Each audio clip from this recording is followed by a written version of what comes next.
Hello there, and welcome to today's video, Mundane Mystic Live, and our topic for today is the third George. Now, my previous video talked about two Georges, George Washington and George Santos, two different, very different politicians. But I didn't talk about the third George. If this is your first time watching one of my videos, the title of this is Mundane Mystic, which means taking a spiritual look at mundane affairs, at everyday life. We take a look at the metaphysical principles or the spiritual principles that are behind it. One of the primary teachings of unity, which is the denomination, for a better word, that I am a part of, is life is consciousness. So what it means is if you're conscious, you are awake. If you are sleeping, you are a different kind of conscious. You're in a dream state. But this is about being awake to everyday life and the lessons. Because we want to know the lessons. If we don't get those, life will never get better, right? So this is about not having to say, why is this happening to me again? It's about being a part of a greater whole, not apart from the greater whole. That's one of our primary truths, is that we're all one. And in our last video, we talked about integrity and the difference between being divided, divisive, and being connected, because we are all connected. It's undeniable. Somewhere, I can't remember the source of it. Somebody said, brilliant somebody, no man is an island. And as much as we might want to think, oh, we are ruggedly independent, we can handle our own stuff, that's really not necessarily the way of truth. Because you can think you are independent until you have a need that you cannot fulfill on your own. We are all connected. Excuse me. It's neither dependent or independent. It is called interdependent. We all work together. Excuse me, got my usual tickle.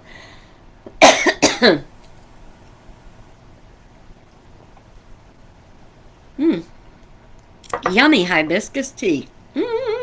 Okay, so there's an old saying called, let George do it. What it means is we really don't want to do it ourselves, so it's kind of a way of not really being accountable. And I hate to say that, but if you are a part of a greater whole, not apart from the greater whole, being a part of an interdependent life, we've all got to do our part. The minute a part of the whole is not working, it will either sap the energy of the whole or it has to be removed. If you ever gardened and you had to prune anything, you gotta prune off the scraggly things that are not doing nothing but sucking the life out of the plant so that the plant can be strong and healthy. Well, I don't want to be pruned, so I would rather be an active part of the whole. Now, I was curious, where did that saying, let George do it, come from? So, of course, I have insatiable curiosity. I call myself Johnny Five. And that is from a movie called Short Circuit, another fitting thing, short. And the little robot, I think that's what you call it, a robot, the little creature, mechanical creature, started to wake up. He woke up and he started to be conscious, capable of conscious thought. And he wanted more and more input. I'm just like Johnny Five. So I started to look at, see, where did this "let George do it" come from? And it actually came from a man named George, hang on a minute, I want to make sure, Pullman, George Pullman.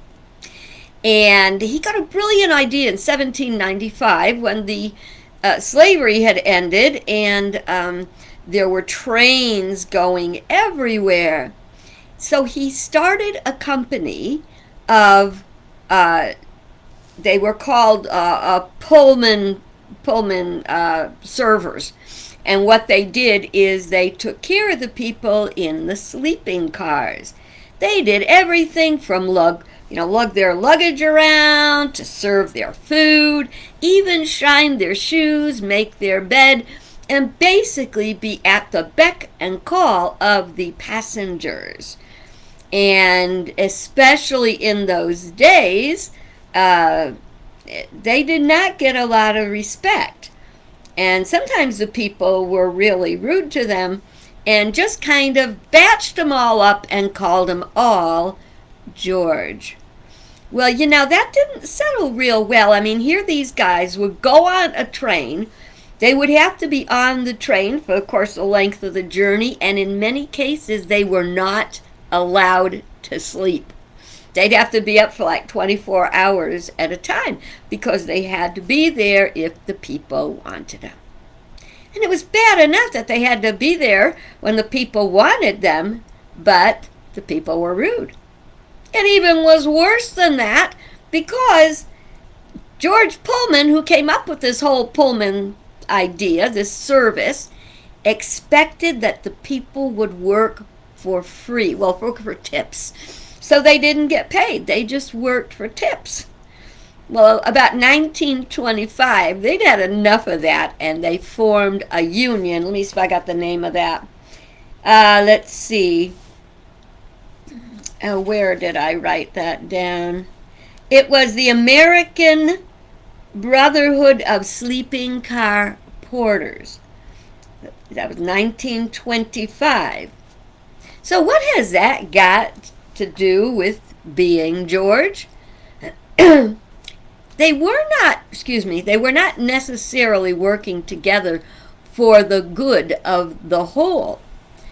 George was being abused and being asked to do many things he didn't have to do, while people that were perfectly capable of taking care of themselves were just not wanting to. And that's what it means today when somebody says, "Let George do it," I don't want to do it. Well, unfortunately, many of us, way too many of us, live life like that. Oh, let George do it, As getting an education. Sometimes I watch those man in the street things, which are supposed to be funny, where they ask people relatively simple questions about life, politics, the government, education, and so often the people don't know it. How did they get through school? In some cases, they got through school because the parents washed their hands of the responsibility and said, "Let George do it. Let the teacher do it." They did. Just get them through. Doesn't matter if they know anything, just get them through. Well, by the grace of God, there were many people that were called to be teachers, that was not good enough. They worked hard for their students to learn. And those are the people who know what it means to be a part of a greater whole, because the children today and what they are learning will be the leaders of tomorrow. And I don't know, but as I watch TV and the political stuff on there a lot, I think some of them are pretty ignorant, which is sad. I don't know that they have to pass any kind of test to be in the government. Maybe that's something we got to look at. Do you have general knowledge? Well, I'm not going to go there. That's when you go where you don't belong. Even if your parents told you, you want to, when you grow up, you want to be a doctor. They make good money. You gotta be a doctor. You want to be a doctor. I want to be a singer. I want to be a clown. My hero, Bob Hope, who I consider to be a saint, very funny man, did a lot of political humor. The good part about the political humor is he picked on both sides. But it made people think. He also gave up every Christmas, and he had a passel of kids, but every Christmas he would do a show for people in war-torn areas. And I think that was one of the most wonderful sharing things. These people need to be lifted up. A man named Hope, he would go and entertain these soldiers and give them that bit of hope. Each one of us has a gift to be a part of the whole. We want to be doing the gift we were born to do. Now, we cannot be a part of the whole just for the money, because it's not about the money. See, here we go with metaphysics, okay? We may work very hard for our money, but in that case, you are giving away your precious, priceless gift of life for money. You're not going to take that money with you. What are you going to take with you? A good feeling of a life well lived. Well lived as a participant. Well lived in being a part of the flow. You know, the Bible talks about it. It says that we are one body with many parts. And each part is different. Let's face it. Your hand is not your foot, and your foot is not your hand. And, you have places to put food, and you have ears to hear with. If you put your food in your ear, it's going to block the hearing. You are also given spiritual gifts. That doesn't mean you're supposed to be a preacher or anything like that. What it means is you are given inner inclinations, whether it's to make people laugh, to build fantastic buildings, to go to space, to be a dentist, although I can't imagine anybody wanting to be a dentist. There are people, I thank God for my dentist, especially because one thing I didn't get enough of when I was a kid was pressure to take care of my teeth. So I had big issues after. Still got my teeth, love my teeth, and let me tell you something, I take good care of them now, because nothing I hate worse than having to be told I had a cavity. So, what gifts do you have? You are uniquely gifted. Are you giving your gifts to the greater whole, or are you chasing after money? There are two false gods on the planet. I mentioned that about my book, Rise of the False Gods. The false gods are Mammon, which is materialism, money, stuff.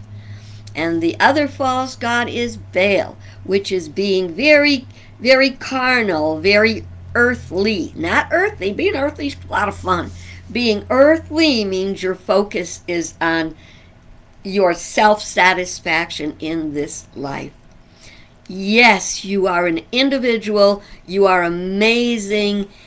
And you are an inseparable part of a greater whole.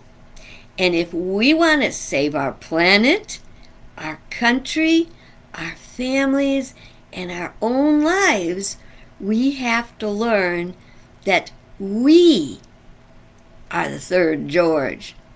Let George do it. Do it. Don't do it because you feel forced to, coerced to, or anything else. Do it because as you support the greater whole, you are ultimately supporting yourself.